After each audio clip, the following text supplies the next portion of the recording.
कुछ लोग हमेशा हालात को जिम्मेदार ठहराते हैं। इस कहानी से आपको बहुत कुछ मिलेगा, जिसे सुनकर आपकी आंखें खुल जाएंगी। आए इस कहानी को जल्द से जल्द शुरू करते हैं। ये एक बहुत पहले की बात है। एक आदमी सहरा में फंस गया था। वो अपने आप से कह रहा था कि ये जगह कितनी अच्छी और खूबसूरत है।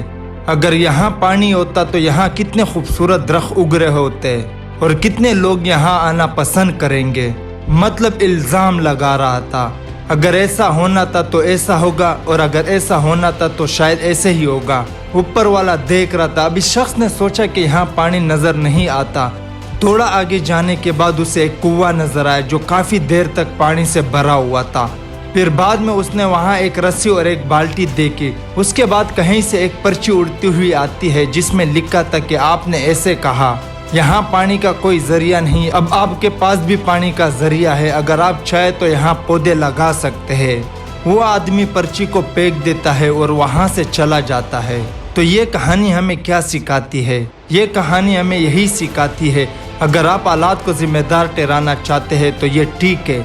अगर आप हालात को जिम्मेदार ठहराते हैं, अगर ये यहाँ होता है, अगर आपको वसाइल मिल जाए तो क्या आप सूरत हाल को बदल सकते हैं? इस कहानी में ऐसे लगता है कि कुछ लोग सिर्फ हालात को जिम्मेदार ठहराना जानते हैं।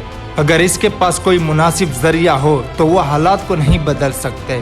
सिर्फ वही जानते हैं कि किस तरह इल्ज़ाम लगाना है, लेकिन हम इन लोगों की तरह नहीं बनना चाहते। इस कहानी से सबक ये है कि अगर तुम चाहो हालात बदल जाते हैं, और अगर आपको इसके लिए मुनासिब ज़राए मिल जाए, आप अपना 1% हिस्सा डाल सकते हैं। और मुझे यकीन है अगर आपके साथ ऐसा कुछ होता है, आपको अपना हिस्सा डालना होगा। अगर आप चाहे तो आपको ये कहानी पसंद आएगी।